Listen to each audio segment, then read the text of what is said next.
So every once in a while, project scopes change, additional things come about, and sometimes you just forget stuff. For example, we had defined on our database schema, if I pull this back over, on our cast movies, a sort order. Well, it would probably be great to also have that on our crew movies so that we can specify a specific order for the crew as well. However, if we take a look at those migrations, so if we dive back into our database directory, migrations, take a look at crew movies, we don't have a sort defined here, and we don't have one defined on our cast movies either, despite it being on our diagram. There's two approaches that we could take to add this order into both of our tables. We could either add it into the migration as it exists right now, roll back, delete everything inside of our database, remigrate to rebuild up our database with those columns added in, or we could create a separate migration, keep all of the data that we have inside of our database, and then just migrate forward again to add that change into those tables.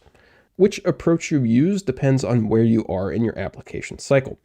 If you already have production data inside of your database, the only way that you want to go forward from there on is forward. So we would want to create an additional migration to add the change into our database.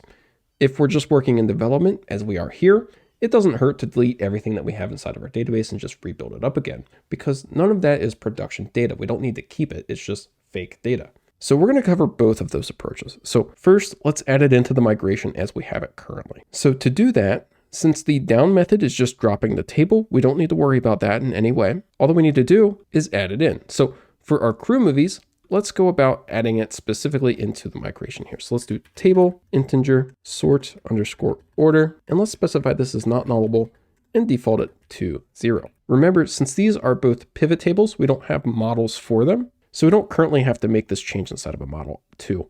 It's just here within our migration that it currently exists. So we can save this. And now in order to apply this change into our database, what we would want to do is dive back into our terminal and let's remind ourselves what we have available. So let's do node ace list, and underneath migration, we could roll back and then rerun, or we could run refresh to just roll back and then remigrate. So let's do that one. So let's do node ace migration refresh. That will roll back our migrations one batch and then remigrate that batch. In this case, a batch is all of our tables. If we go ahead and dive back into pgadmin, right click on our Adonis6 database and refresh it, scroll down to our tables, and that was our crew movies that we were working with. So we'll take a look at the columns there, and there is our new sort order column. It's been applied. Awesome. So that's how we can go about changing our database structure while we're still in development. You just make the change, roll back, remigrate, and it'll be applied, but it will also delete all of your data. So next, let's cover how we can approach this if we want to keep all of the data inside of our database, because now all of our tables are empty. So let's first run node ace db seed to reseed our database to get data inside of there.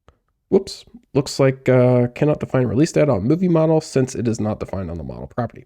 Okay, looks like we forgot to define that on the model itself. So let's scroll back up and take care of that. So movie, scroll down here. Sure enough, it's not there. So we'll do at column, declare released at date time. And that's also nullable, I believe. And we also want that to be converted into a Luxon date time. So we'll do date time there, but we don't want it auto created or auto updated.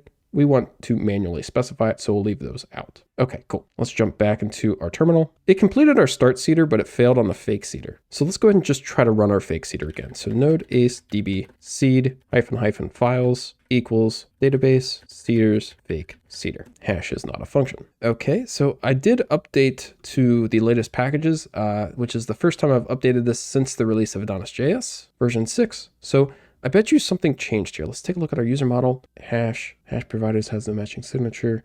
We need to provide that as a function. So let's take care of that just like so. That should make that happy. There we go. So no, hash.use needs to be returned back as a result of a callback function. So let's hide that back away, hide our terminal back away, hide our text editor back away, and let's try that one more time. Hey, there we go. Okay, so now we have data back inside of our database. Let's say we want to keep that data in there, but still make a change to our database. So let's clear our terminal out. That's where we would want to create a new migration to make the change to the database itself. So here we can do node ace make migration, and we'll give this a name to say its purpose. So we'll say alter cast movies add sort order, and we'll do -- alter to tell the ACLI that we're creating this migration to alter our database. Hit enter there, and we have now created our migration alter cast movies add sort order. Okay, they automatically added alter on there, but so now we have alter, but that's fine. Let's jump back into our text editor. We haven't run it yet, so I'm just going to fix the name real quick. It's good to know that it will prefix that with alter. We'll jump back over to here, just get rid of one of those two. There we go. And let's update the table name to cast movies. And within the up method, we want to make our change. And then within the down method, we want to revert that change. So what we're looking to do is add in a column. So just as we have so far with our migrations, we could do table.integer, define our sort order column. And just like we did with the crew movies, we'll do not nullable and default to 0 there. So that takes care of our up method. Now in the down method, we want to revert that. So we'll do table drop column to now delete the column out of the database. And we want to specify that we want to drop the sort order column. Cool. So in the up, we're going forward and creating our sort order column. And in the down, we're going backwards and deleting the sort order column from our cast movies table. Awesome. So we can give that a save, jump back into our terminal and run node ace migration run. We only have forward to go. We don't need to worry about going back. So we can just run it here. And there we go. It's now run our migration. So if we jump back into pgadmin, scroll up, refresh our AdonisJS database, scroll back down and take a look at our cast movies table columns, we should now see sort order here as well. Awesome. Additionally though, if we right click our Adonis schema, let's view data, query all rows. There we go. If we scroll down to the bottom, once our toast goes away, we'll see that our batch integer is now incremented for this new alter cast movies add sort order table migration from 1 to 2, meaning we now have 2 different batches. So whenever we run the rollback command now, so node ace migration rollback, by default, we're just going to go back 1 batch. So that's just going to undo our alter cast movies migration. So we hit enter there. There we go. It just undid that one. Node ace migration run again, and it will reapply it. If we were to want to go back all the way, we could do node ace migration rollback -- batch equals, and then we can either specify 1 or 0 to go back all the way. And if we were to run that, it would delete everything out of our database. So we'll go ahead and bypass that for right now.